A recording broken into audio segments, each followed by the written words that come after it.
Good evening, my fellow Chicagoans. Tonight I want to discuss how our great, strong, and resilient city is responding to the unprecedented coronavirus, the impact it's already having on our daily lives, as well as things we should be doing to weather this fierce storm. We start by not forgetting who we are as a people. As Chicagoans, we have faced down many challenges before.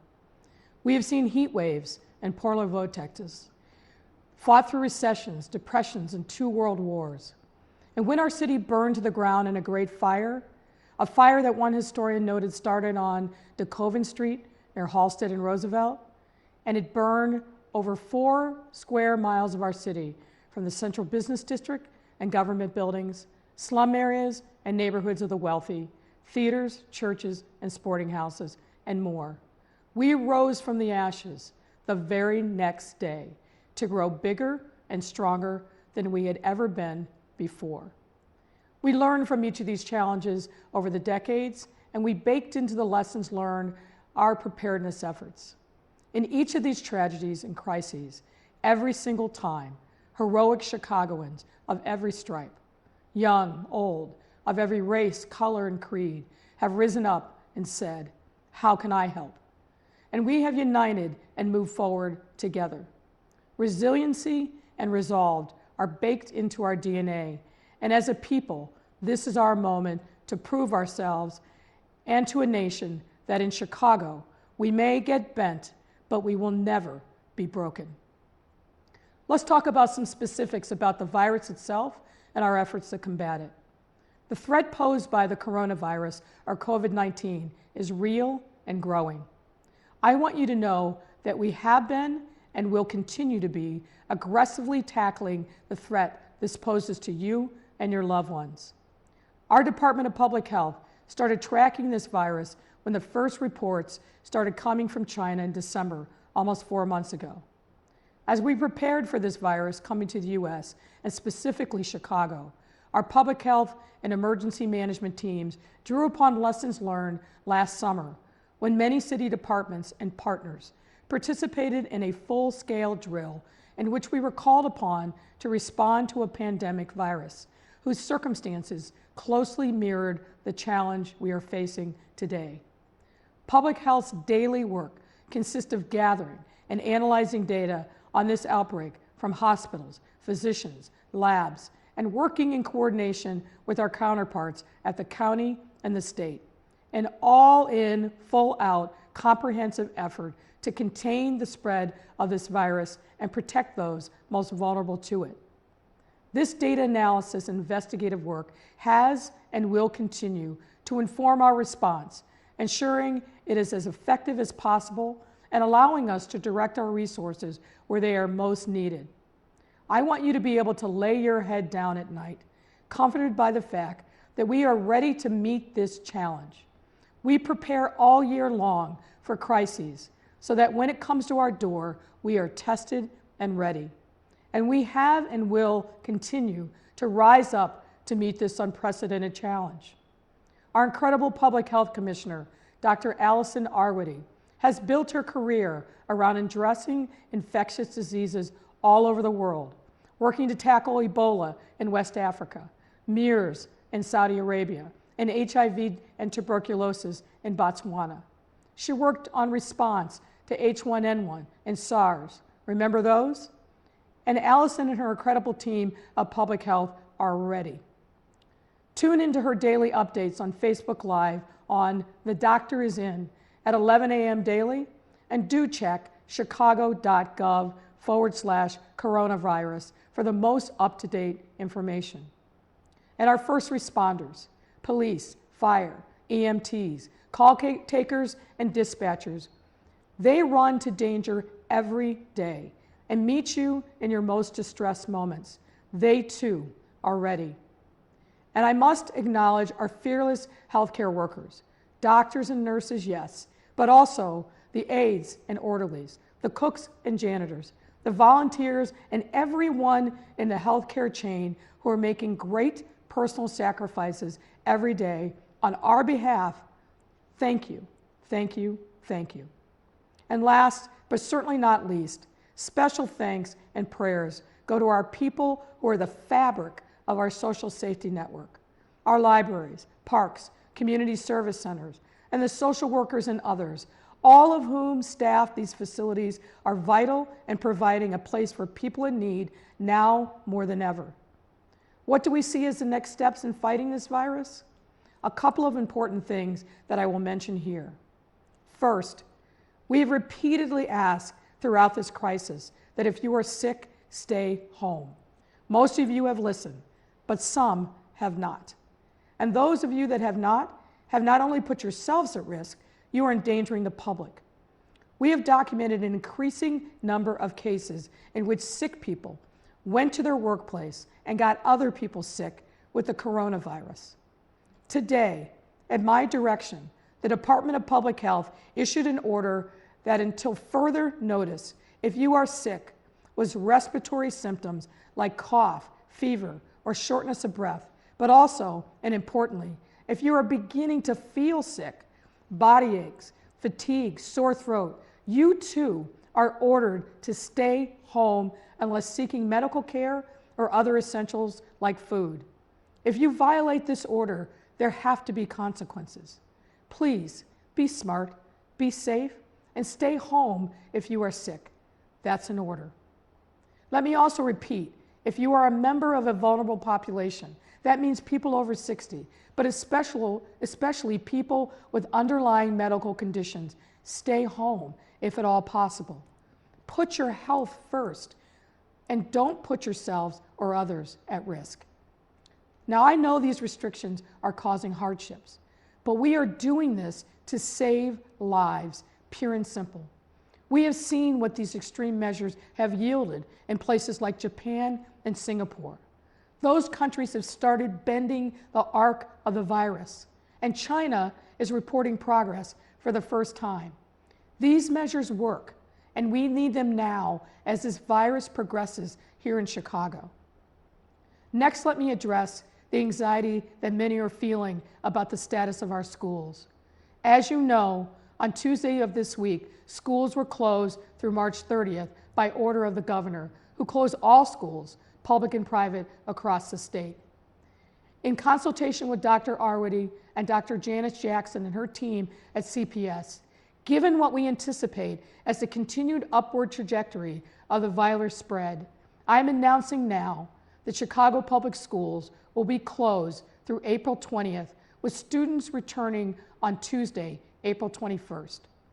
We need to give parents and guardians plenty of advance notice about this reality and the ability to plan. CPS and the city will continue to support you in the ways that they have through these early days of the school closures. 1,000 thanks of gratitude to everyone inside and outside of CPS who have been stepping up for our kids and our families. I want to especially thank those who have contributed to the fund to support food services for CPS families, notably Ken Griffin, who today donated $2.5 million, $1 million to CPS and $1.5 million to the Greater Chicagoland Foods Depository.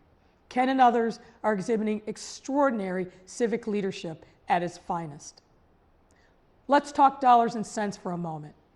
No question that our local economy is being hit hard by this crisis.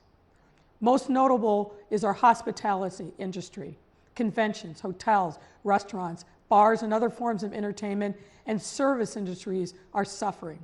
Many have shared the immediate issues of cash shortages, concerns about making payroll, and for many, the very survival of your business is in question. We also see the needs of our airlines, airports, and the related businesses that depend upon air transportation every day.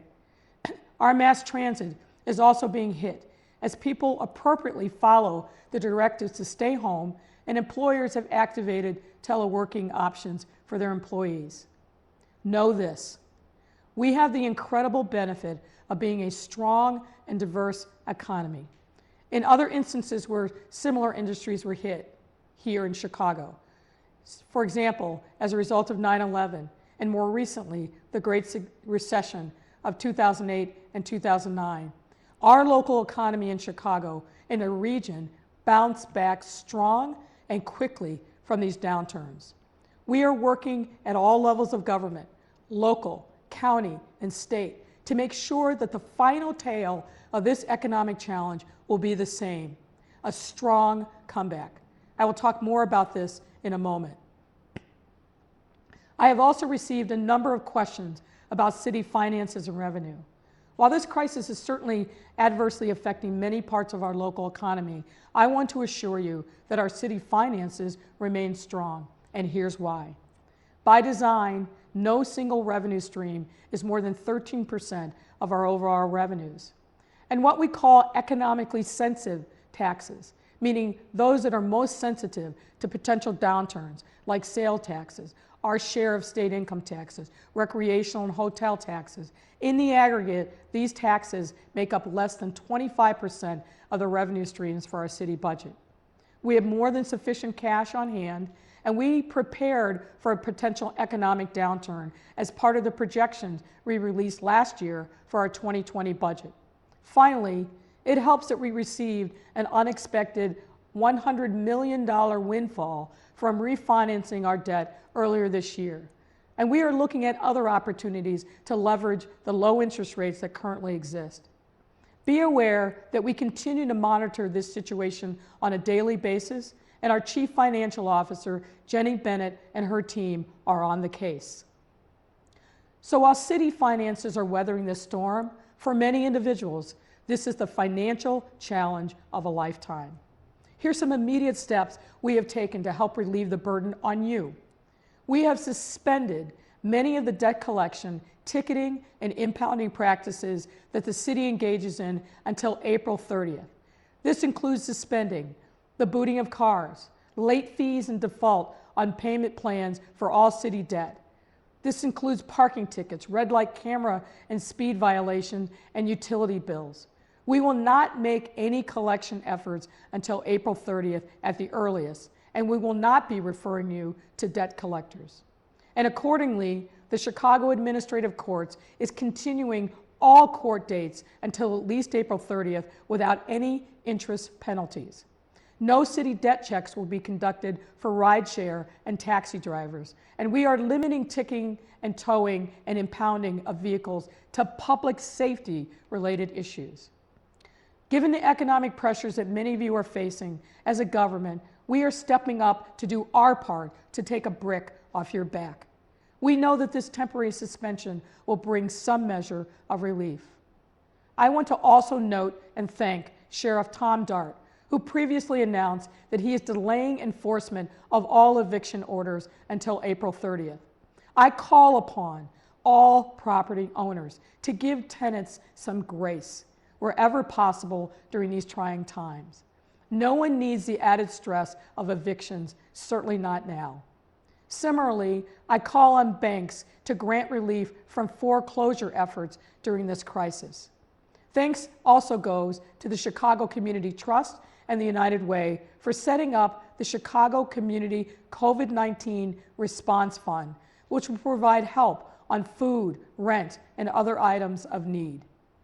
Also, as you know, at the beginning of my administration, we ended water shutoffs for residential customers. Water is a basic human right.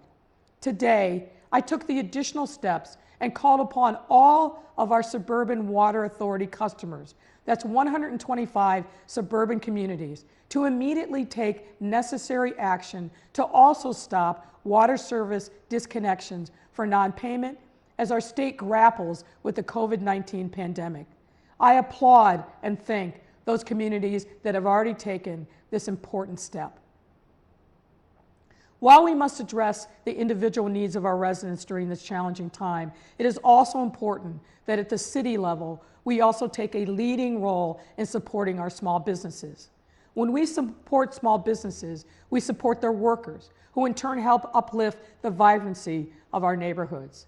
That is why I am proud to announce the creation of the Chicago Small Business Resiliency Loan Fund. This fund will start with more than $100 million in targeted low-interest loans to severely impacted small businesses. These loans are designed to provide much-needed cash flow, relief for neighborhood entrepreneurs. This is a public-private partnership involving a $25 million grant by the City of Chicago, $50 million in capital by the Chicago Community Catalyst Fund, as well as $10 million from Goldman Sachs Urban Investment Group. Thanks to City Treasurer Melissa Conyers-Irvin for her partnership in this effort, as well as to the Goldman team.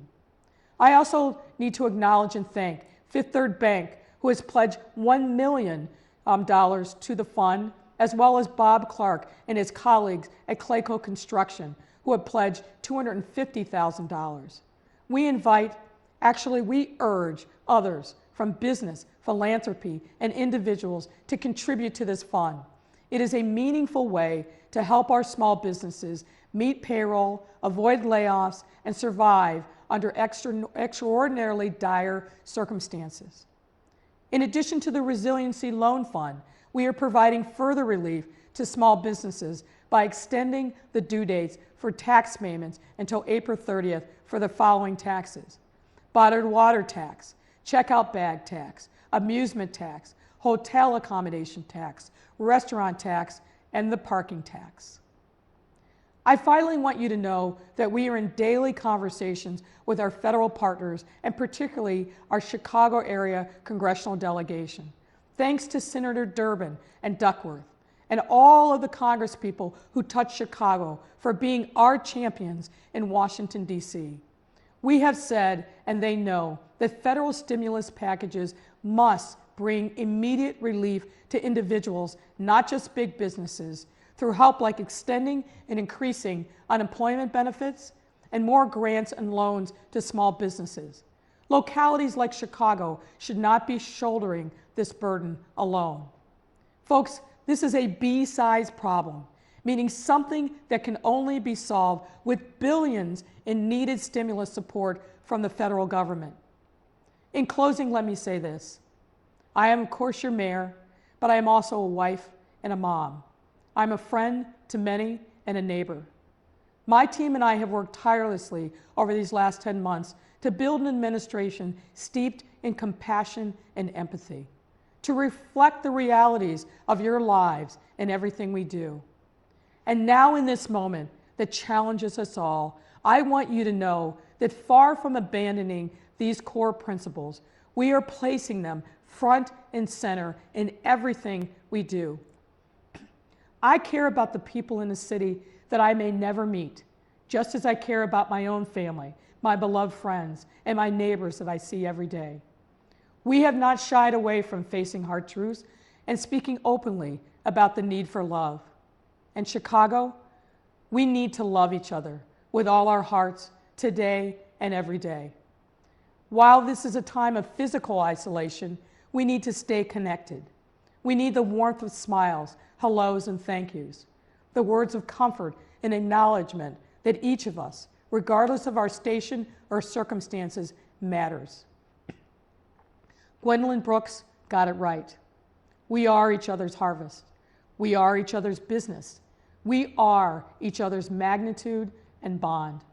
These words are truer today than they have ever been. Our challenge is not over and our work is not done, but we will get through this together because we can and we must. God bless you and our great city. Please be safe.